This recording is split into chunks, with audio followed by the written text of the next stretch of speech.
Hey YouTube, Keter here, bringing you all my Cardfight Vanguard deck collection for 2025.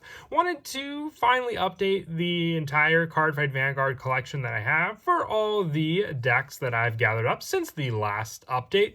There has been a big change with the majority of the decks in the collection being from the standard format, and with that, I think it's been, like I said, 3 to 4 years since the last update to the deck collection. So in this video, I'll just go through all the different decks that I've collected up from the very beginning. So we're going to go ahead and start off with the only deck I have left for non-standard format, and that is my Dragonic Overlord deck. This deck, definitely old because I'm still using the Pro Mat sleeves on it. Has the strides for Dragonic Overlord along with some of the more generic options, including the trigger lineup, the newer up-to-date triggers that can count as the stride discard costs, some of the Sentinel options, and then just the variety in cards that you can run for the actual setup. It still could probably be updated to a little more of a different setup, but still with the added lineup. It's the last deck I have for, I would say, premium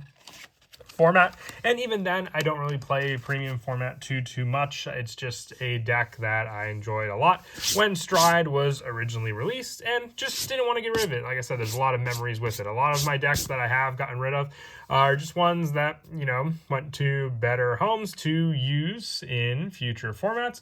But we're going to go ahead and go through the rest of the standard decks. We'll go right through the different nations. So we'll start off with the Dragon Empire. And the first deck that I built for standard, I still have as well, and that is my original overdress deck. This deck I actually have in double sleeves as well to fit fully in the deck box that's in as well, and that is Nirvana overdress. The only thing missing is the energy generator, which I move between different decks. Some of these are organized, some of them are not, but as I said, I like to keep it up to date as best as I can, having the newest support from set 7 for the Nirvana deck. I had a good majority of the triggers and whatnot also hollowed out for the deck, but as I said, it was just the first deck that I ever built for overdress or standard format, so wanted to have as many of the high rarity cards for the deck because it was one I definitely enjoyed all the way up to the grade 4 release, with Mahar Nirvana still being one of my favorite units to use with its overall playstyle. The other decks added into the collection for Dragon Empire, very similar, is my crossover dress deck, which we just got the new support for Ars Virina revealed, so definitely excited for that.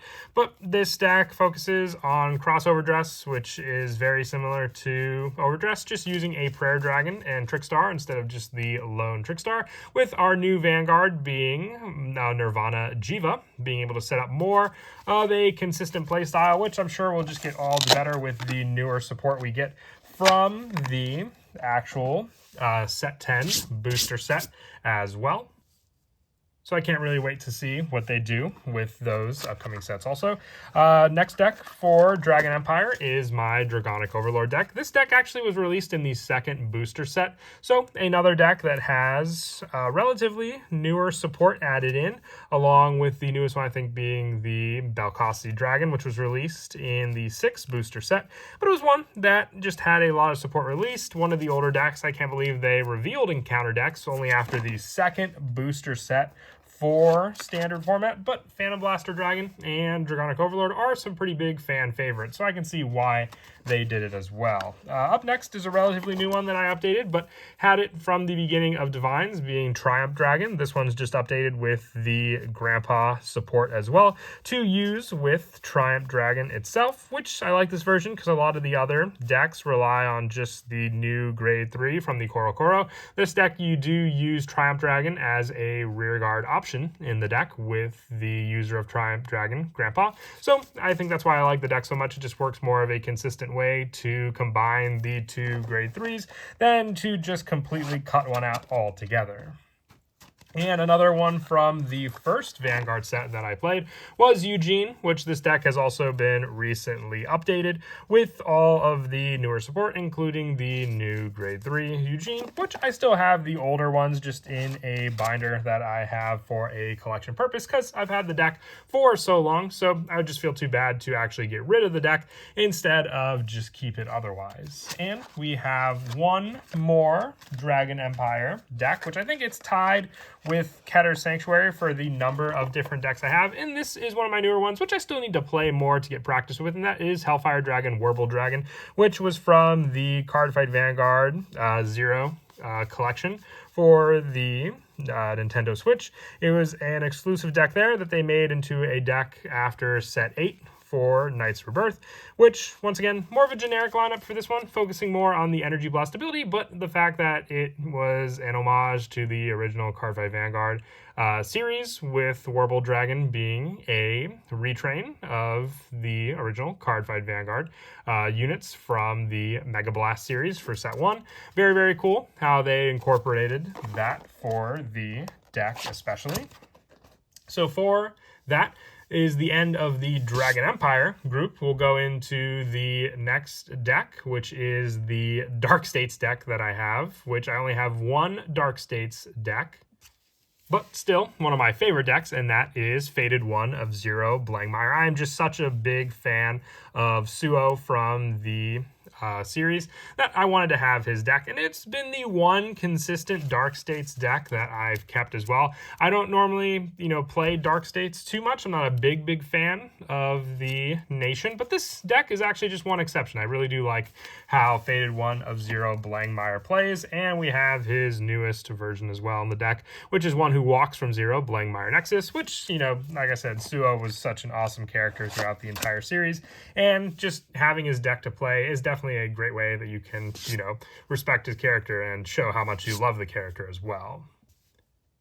All right, going right down the line, next we have Brandt Gate, which I have two decks for Brandt Gate, but my trigger lineup is extremely lacking just because those seem to be the hardest triggers to achieve. So for Brandt Gate, I have Dayusha, which I haven't updated to Daikaiser. I still just have the original Dayusha because there was a friend in my friend group that wanted to build Daikaiser, so all the support went to him, but still have the original Daikaiser, which is still awesome that we got this encounter deck for the Brandt Gate lineup. I know a lot of people are still waiting for, Nova Grappler, which we may get one day, but there are definitely a lot of Dayusha fans out there as well. With the second deck that I have for Brandt Gate being Gravidia, and this is one of the deck which I normally like to have triggers for all of the decks, but this is one deck where the triggers sadly just had to be moved to Dayusha, because once again, just keeping actual triggers to use for the decks is extremely difficult, so just have to eventually get triggers for this deck one day, but until then, they're just moved back and forth between this deck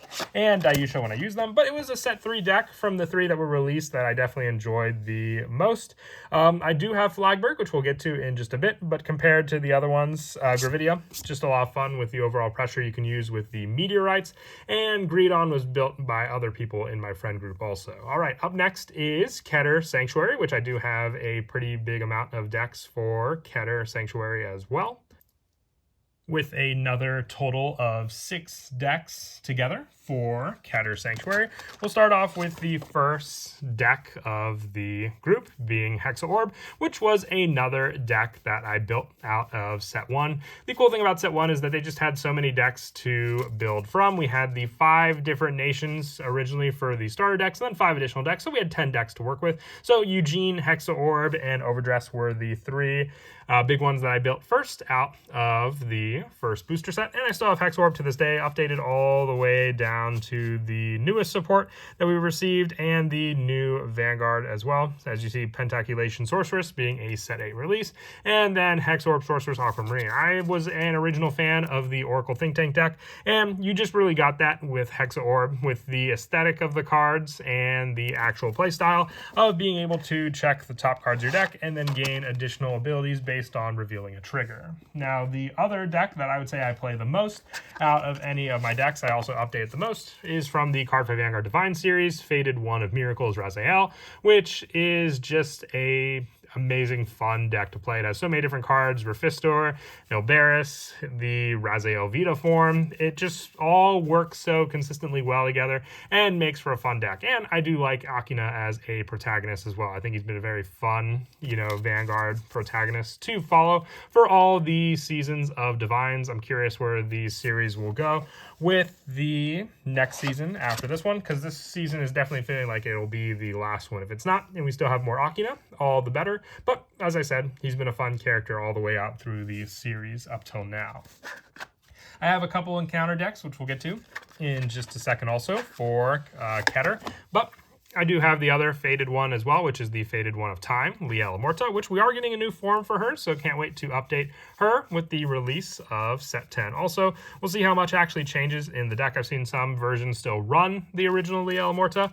It was just another deck that I liked the playstyle. I liked the back and forth between Erica and Akina in the series. So to play this deck and have two different decks that can run Gabuelius makes it all the better. Also, just for the broken rearguard power that card provides to any deck that it is in.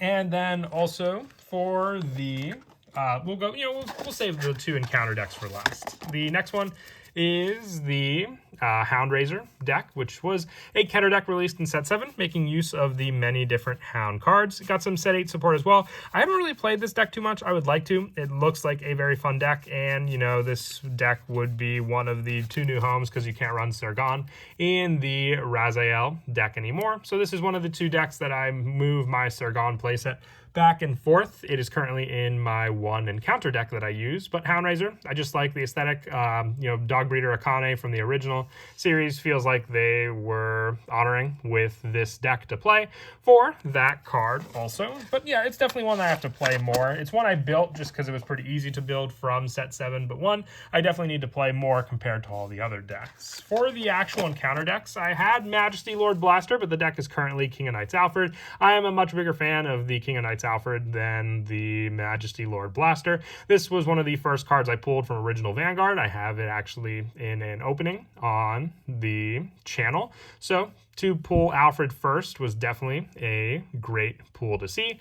And then also just the added support for Blaster Blade, and then having cards like Brilliant Wing Star Vergilla counting as Soul Saber Dragon, which we're just missing one card for the deck, which is the unit that counts as Galatine. So hopefully we see that card released as well. I think, yeah, I just have the Persona Shield in here because I do run the 1 grade 2 for a little added power mixed into the deck to provide Persona Shield against some of the bigger decks out there also.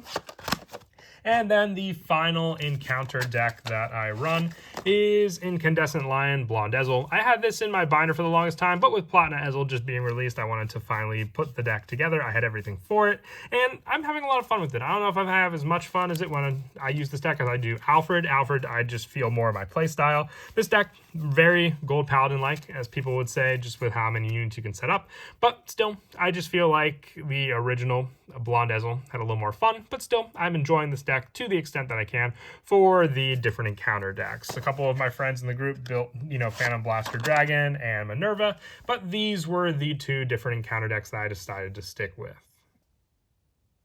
Moving on now to Stoecheia, which I have 3 Stoecheia decks, which the numbers have changed. There are some decks that were part of the collection, but, either traded or given to friends as well. So I have 3 Stoecheia decks currently, but one of them is my all-time favorite from the Glitter series. It is the 1 Glitter deck that I've kept all this way through, which I've had other ones as well, including Eva and Chaos, but those have either gone to friends or traded to other people online. But Varroa still stands, having 3 different Vanguards all the way up to his final form, Crossing Interdimensional Thoughts Varroa.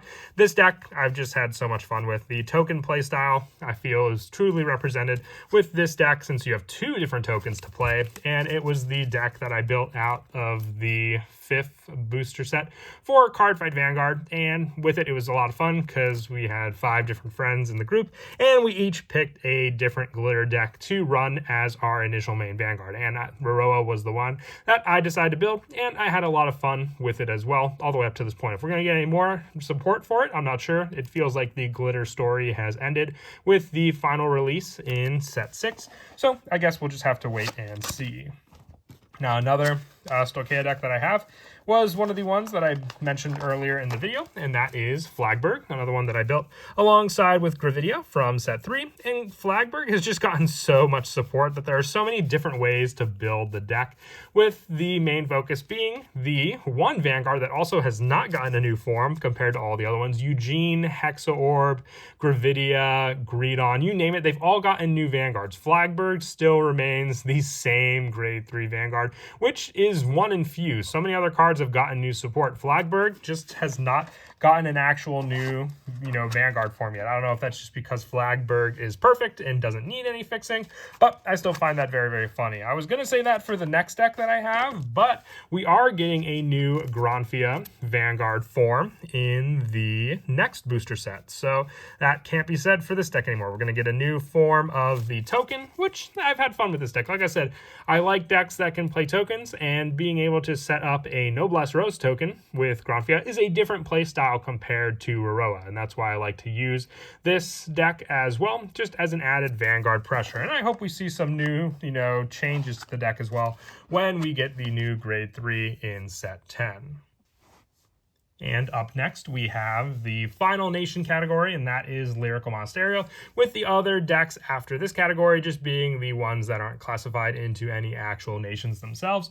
But for the Lyrical Monasterio category, we have the Friend deck first, which I do have the LSR for the starting Vanguard. There's some of these decks that I still have to update. I don't think this deck has the full 55. It might, and I might just be missing the energy generator. But this was just one of the second releases for the Lyrical Monasterio booster set, which, funny enough, I want Herminia, so hopefully I can build Herminia. This was just one of the other two decks that was given to me by a friend as well, so I've held on to this deck since the friend gave it to me to use as well. And, I think actually I have the newer support in the deck box. But yep, it's right here. The Halloween support, which was the latest support released for Fortia. So I have to update this deck eventually with it. But I can't remember. I think we still use the original Vanguard. So I'll be able to use the LSR still in the deck also. Now, one of my favorite Lyrical Monasterio decks is one I've played, and it's another Faded 1 deck. The Faded ones are just so cool. I have 3 of the Faded 1 decks, 4 if you count Lia La Morta, but Chris Rain is another one, and we're getting another Vanguard for Chris Rain. This one is, I want to say not organized, but it is. It's just you run so many different named units in the deck that any order could technically be, organized for the deck. But this is just another fun deck, and I can't wait to get the new form of her because it just updates the playstyle to a more consistent form of being able to bounce units you want instead of just all your units with the original Chris Rain, which I do have the silver rare here, which was one I pulled on camera as well on the channel. So glad that I actually have this copy to use as well, but I think we're just going to be running the completely new grade 3 when we get those cards also. And then next up is another, well, I guess technically there is a 6th glitter deck, and that is Michu, which I do have as well. But it was one that was always forgotten in my friend group, but she did get new support in Glistening Mood Michu with the new version of Knockno also, which I do enjoy using this deck as well. Having a grade 1 that can swap places with your Vanguard is a very fun concept to use, and just having that newer support from the Stargazing booster set as well. Will Michu get new support in the next Lyrical booster set? More than likely, because they always like to give a little bit of small support here and there. So if it's small support and not just a grade 3, I still will be happy to update this deck when we get that support. And we had the HoloLive collab with it, which I have the cards for it as well, which I swap back and forth with the deck. Just have it with the original cards for now. I have another deck being a Destin 1 deck, being the Lycia Fel, which once again the Destin 1 decks were eaten up by my friend group, so I ended up with the Lycia Fel deck. But still, having a deck that's very similar to Majesty Lord Blaster in playstyle is always fun. It's a very simplistic form, not really needing too many orders to use. We do have the new pricey order, but not really needing it since it focuses on the orders to use in the deck. And then the last Lyrical deck I have is one of the newer ones, being Artesaria, and the reintroduction to Lock. I didn't like Lock with Link Joker, but I love Lock with, Lyrical Monasterio. It's so crazy that they're doing that, but we're getting other things as well. With the fact that we also got the tokens to use, the Shadow Army tokens, which were originally a Brandt Gate item as well, makes me think that, I think in the lore, Artesaria was actually part of the Brandt Gate as sort of like a double agent for Lyrical Monasterio. And then the last three decks that really don't pertain to nations, I would say. First up, we have my Record of Ragnarok deck, which I've kept just because Sasaki Kojiro is one of my favorite characters from Record of Ragnarok. Will this deck ever get support? I have no idea. I really think it's unlikely, but if we get decks for the next 3 rounds of Ragnarok, I think that will definitely be awesome. But Kojiro, the SP, was given to me by a friend for my birthday one year, so definitely had to keep that card, but still just decided to keep the whole deck as a whole as well, just for my love of the actual series also. And then the last 2 decks are once again decks that I mix support back and forth, and that is Griffogilla. I currently have the Dragon Empire support, but Griffogilla, has no nation, so that's why I decided to put it in its own category with the new form of Griffogilla, and then having the original in sort of a broken down state because I use cards from both decks back and forth when I decide to build one or the other. But yeah, that is my entire Cardfight Vanguard deck collection. And as I said, I've taken more of a liking to standard format just because it's the most upkept and supported format compared to all of them. I have the 1 premium deck still and plenty of older cards in binders, but those are more binder collections and not deck collection videos. So if you'd like to see those in future videos, I've shown them before, but always would love to update you all with what I still have in my Cardfight Vanguard collection. And as always, until next time, please don't forget to leave a like and subscribe, and Kira Qualia out.